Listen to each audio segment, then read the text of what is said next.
Hola, bienvenidos a nuestro podcast o videopodcast de la Administración Líbranos Señor. El podcast que preparamos desde Urrutia Ángeles. Mi nombre es Darío Ángeles y hoy me acompaña la licenciada Laura Londoño. Hola Laura, ¿cómo estás? Muchas gracias por la invitación, muy bien. Qué bueno. Bueno, el día de hoy queremos hablarles de un tema que ya quizá no está tan presente en medios, pero ha estado sonando mucho y va a volver a sonar adelante. ¿Cuál es este tema? Si han visto periódicos en las últimas semanas, las escuelas particulares vienen elevando una, le voy a llamar queja hacia grandes rasgos, de una futura regulación que va a afectar la forma en la que prestan un servicio, pero alegan que sobre todo les va a impedir seguir prestando servicios educativos en los términos y condiciones que lo prestan actualmente. Entonces, hoy Laura, que es especialista en este tema, le pedí que nos acompañara un poquito para comentarles qué onda con esta regulación. Laura, cuéntale a la gente que nos escucha y nos ve, ¿qué onda con esta norma? ¿Qué es? ¿De qué trata? ¿Por qué existe? Desde cero.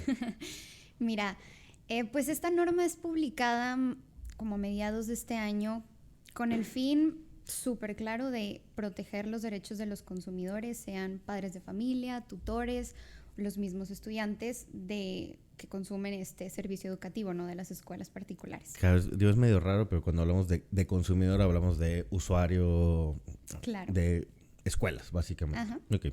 Bueno, entonces, esta norma tiene sus objetivos súper claros, ¿no? A lo largo de todo el documento se especifica que uno de los objetivos principales es garantizar que las escuelas no van a aumentar sus colegiaturas o no van a cobrar cosas adicionales a lo largo de todo el año sin autorización previa de los padres de familia, ¿no? Otra de las cosas también que trae esta norma es prohibir que las escuelas impongan proveedores a los padres de familia, ya sea de útiles, de uniformes, de cosas así, ¿no? Y otro punto que también resaltó mi atención fue que se prohíbe que las escuelas ya cobren en moneda extranjera, ¿no? Y fue algo que me puse a investigar y al parecer sí es muy común en el país, ¿no? Entonces, ¿cuál es el problema de esta norma? Bueno, principalmente... No, espérame, déjame. Todo bien, ahorita vamos a los problemas, que seguramente la gente quiere escucharlos, pero creo que siempre que aparecen normas nuevas, que bueno, yo ahorita hay que aclarar, cuando Laura comentaba esto de que se publicó, es que se publicó el proyecto de no. Ahorita comentamos un poquito también de eso. Pero siempre que salen este tipo de normas, yo creo que es importante pensar por qué surgen, ¿no? De qué está tratando de regular, componer, modificar, ¿no? Al final del día, los economistas quizá no están muy de acuerdo con esto, o quizás sí, y dicen que es más economía que derecho, pero pues el derecho impacta el comportamiento de las personas, ¿no? Partiendo de eso, entonces, ya te dijiste estas tres cosas que creo que hay que señalar. O sea, sí hay malas prácticas en muchas escuelas privadas, ¿no? Ese cambio de costos adicionales sin aviso, como tipo ahora hay esta actividad y listo, nomás vale así el golpe en el costo. Lo de moneda extranjera, fíjate, ahorita no me acuerdo porque tiene muchos años que no abro ese tipo de normas, pero según yo, al final operaría como tienes que pagar al tipo del cambio del día, pero bueno, pues eso significa que tienes un pago variable todo el año, ¿no? Sobre todo si está tipo... y lo de los proveedores también debe ser una cosa bien gacha, porque seguramente muchas escuelas tienen ahí algún acuerdo claro. comercial, como, oye, bueno, te voy a mandar a todos mis estudiantes y a cambio de eso me das una comisión, y eso pues, sale más caro para finalmente padres de familia, estudiantes, etcétera, ¿no? Entonces, como si hay razones para que aparezca esta norma, claramente no se trata de que todas las escuelas tengan malas prácticas, lo hemos comentado, ¿no? Hay escuelas que son muy claras, desglosan los contenidos de sus costos, muy transparentes, muy transparentes. Pero claramente, como en muchas cosas, debe haber malas prácticas. El problema es que le pega a unos y otros, a los que estén haciendo buenas prácticas y malas prácticas, ¿no? Yo voy a decir, ahí sí, ¿qué problemas le has encontrado, le ves por ahora a esta norma? Pues mira, esto tiene repercusiones tanto para los padres de familia como para las escuelas como tal. Hablando por el lado de las escuelas, pues la norma dice que están obligadas a seguir prestando el servicio, aunque los padres de familia o los estudiantes omitan el pago de las colegiaturas hasta por 3 meses, ¿no? Previo a que se venzan esos 3 meses, las escuelas tienen la obligación de informar o notificar a los padres y decir que no van a seguir prestando el servicio porque no se está cubriendo la colegiatura. Entonces, ¿cuál es el problema de esto? Que las escuelas tienen que cubrir los costos que se generen durante esos meses. Entonces, inclusive la licenciada Graciela, que es la presidenta de la NEPI, dijo que ante la publicación de esta norma, eso podría aumentarles a ellos los costos de 20 a 25%.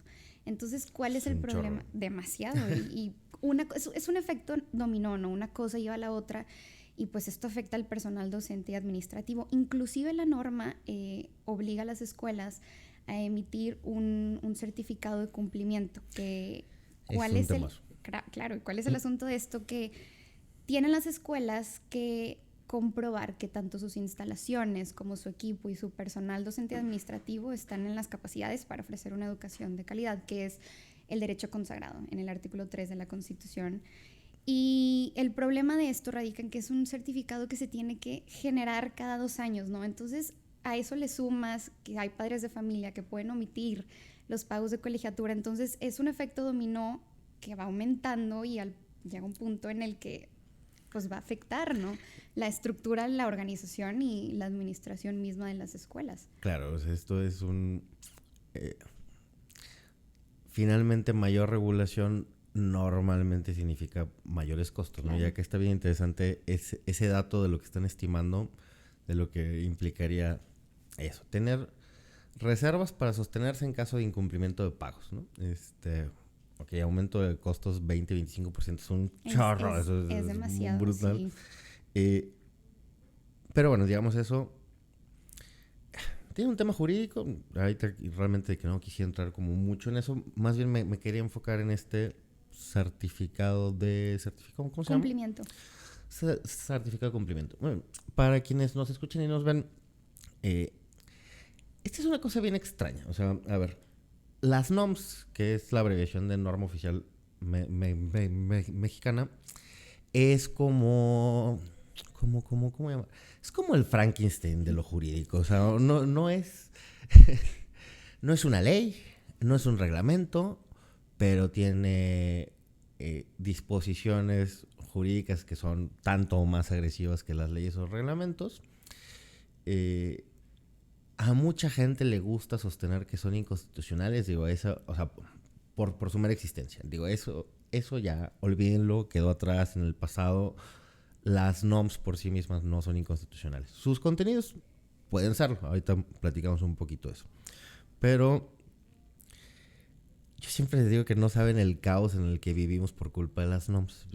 Gran ejemplo ahorita de un gran cambio. Creo que hace un año aproximadamente, estamos en octubre, sí. El año pasado, 2020, llegaste al súper y empezaste a ver que tus donas o tu pan de repente tienen unas etiquetotas así enfrente. Sí, imposibles de ignorar. Imposibles de ignorar. Que dicen exceso de azúcar, exceso de grasas, exceso de no sé qué tantas variables hay. Calorías, quién sabe cuántas. No sé, pero es un terror, ¿no? Sí. Bueno. A pesar de que ha sido criticado, que se supone que no funcionan, luego si quieren hablamos un poco de eso en otra sesión, pero todo eso, toda esa regulación está en una NOM, no está en una... La Ley General de Salud habla ahí de que hay que proteger la salud de las personas y de ahí se agarra para esto, ¿no? Acá en este caso... Esta NOM que está en proyecto, se está trabajando para publicarse, pues viene a ser una regulación bastante fuerte. Es bien extraño porque está abordado desde el tema de consumidores, no desde un tema... A ver, las escuelas regularmente están reguladas por las secretarías de educación que corresponden, sea federal, estatal. Pero acá lo que va a hacer intervenir en el tema de un derecho a la educación a través de una autoridad de consumo. O sea, estamos pensando que la misma con la que te quejas y tu teléfono se queda sin señal Claro, los días. sí. La De Profeco. hecho, la norma especifica tal cual que es la Profeco la que se encarga de este certificado y de asegurarse que las escuelas cumplen con estas normas, ¿no? Es una cosa Sí. rara, también es así como, híjole, o sea, a ver si es la autoridad especializada en consumidor, bueno, eso que ni qué. Pero para el tema educativo, pero bueno, todo ese variable nomás para decirles, las NOMS muchas veces contienen algo que se denomina evaluación de la conformidad. Ujú. La evaluación de la conformidad es una forma en la cual alguien, puede ser una autoridad o puede ser un particular, certifica o avala que otra persona está en cumplimiento de lo que establece la norma. Esta regulación, pues lo que pretende hacer es que esté avalado, insisto, por alguien más, un tercero, una autoridad, que se cumple con todos los lineamientos de la norma.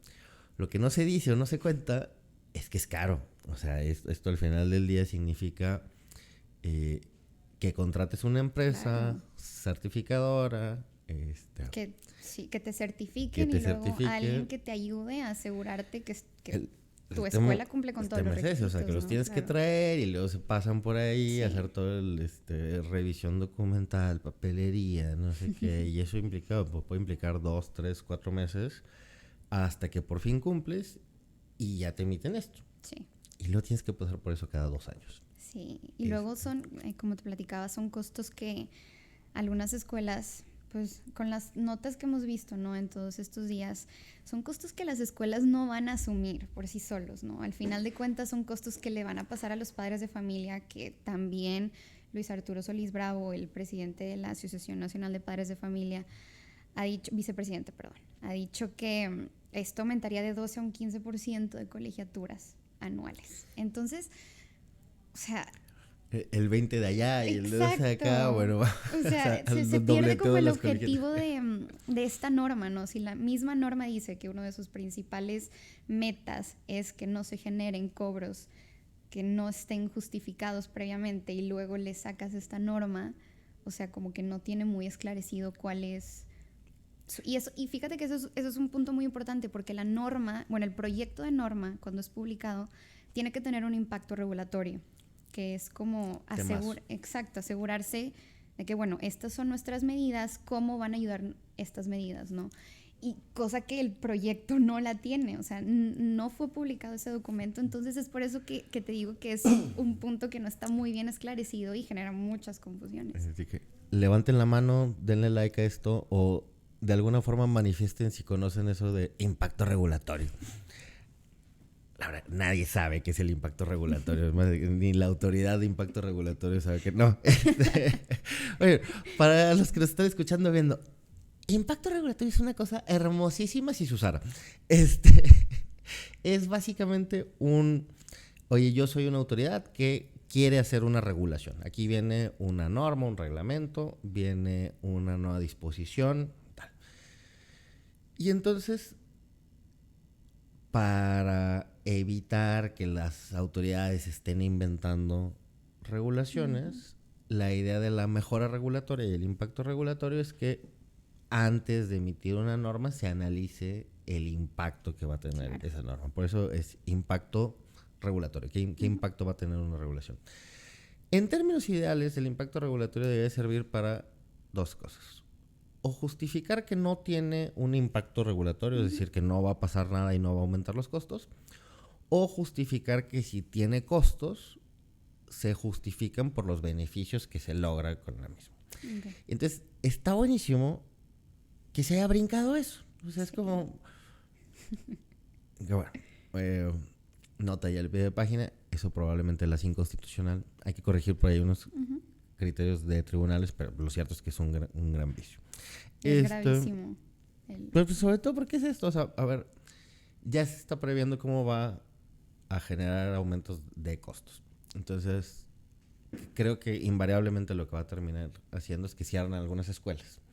Y si cierran algunas escuelas, lo que va a haber es aumento en las públicas, puede ser. Sí. De por sí ya están superadas o tienen las capacidades limitadas. O va a generar que las escuelas que sobrevivan se queden llenas De hecho, o sea, se prevé que cierren alrededor de 18,000 escuelas con la publicación de esta norma, Ala. cosa que ha disparado de una forma absurda todas estas, pues es lo que hemos visto, ¿no? Estos últimos días en la oficina, notas y gente queriéndose amparar en dado caso de que se publique esta norma, porque sí es un tema que si uno lo analiza a futuro puede traer más repercusiones. Entonces, es un tema muy grave. Muy bien. Y ya lo dejaste por ahí al ras. ¿Qué se puede hacer contra la norma? Aquí me adelanto. A ver, la norma todavía no se publica. Eso No. es importante. Sin embargo, lo que comentaba Laura, estamos en una etapa de Consulta. consulta. Más que nada, cuando se publica la norma, entramos en un periodo aproximadamente de 2 meses, donde todo interesado puede enviar sus comentarios de modificación para la norma. Y el comité consultivo está en la obligación de analizar Y estos atender esos comentarios y para en dado revisar. caso, exacto, de que se acepten, pues se hace la modificación y si no, pues la norma se publica directamente, ¿no? Porque en dado caso de que se hagan modificaciones, se tiene que regresar. Repasar al Exacto. reproyecto. Entonces, muy bien. O sea, ahorita, si yo fuera una escuela que se va a ver afectada por esto, porque invariablemente, eso sí, les va a pegar a todas las escuelas privadas. Eso que ni qué. Pero si yo fuera una escuela que quiere hacer algo en este punto, puedo participar en la consulta. Claro. Eso no está. Y luego, si no participo en la consulta, todavía estoy en posibilidades de, una vez que se publique la norma, y habrá que ver a partir de qué momento va a cobrar aplicación. O sea, regularmente toda norma dice, bueno, esta norma entrará en vigor en tal punto, que es a partir de cuándo es exigible. Y a partir de eso habrá la posibilidad de promover un juicio de amparo argumentando que la norma viola distintos derechos de las escuelas. Creo que ya nos estamos yendo con el tiempo, entonces voy a ir cerrando por acá, pero creo que deberíamos hablar en algún punto sobre esta discusión de derecho a la educación frente No, está muy interesante el tema, claro. Es que es un temazo. Sí. Porque, de nuevo, gente que nos oye o no sabe, la norma tiene una buena intención, ¿no? Eso lo hemos hablado acá con Laura. Al final del día, pues sí está tratando de regular, salvaguardar cómo las personas acceden a algo que se considera un derecho humano, que es educación. Y esa educación debe ser de calidad, con ciertos estándares y todo. Con el Estado no hay ningún problema cuando son escuelas públicas, porque el Estado pues, autorregula y está encargado de esas obligaciones. No discutamos sobre sus capacidades, claramente tiene limitaciones, pero el problema es como, bueno, ¿y qué haces con los privados? Claro. Entonces esta norma parece tratar de llegar a ese punto. De nuevo, como sabemos que no todas las escuelas están en la misma situación, pero claramente debe haber abusos y malas prácticas, y es lo que pretende regular. Pero es un delicado equilibrio el cómo se juega educación versus quién está impartiendo educación. Exacto. Pero lo dejamos para otro. ¿No? Ok, no, súper bien. ¿Qué queda de tiempo? Es un tema muy amplio que se nos iría aquí muchísimas horas discutiendo esto, entonces está perfecto. Totalmente. Lo Pues bueno, retomamos en otra ocasión. Laura, muchísimas gracias a la gente que nos acompaña. Ya saben, por este tipo de cosas es que decimos de la administración líbranos, Señor. Que tengan buen día, buenas tardes, buenas noches, dependiendo de cuando estén viendo. Muchísimas gracias. Hasta luego.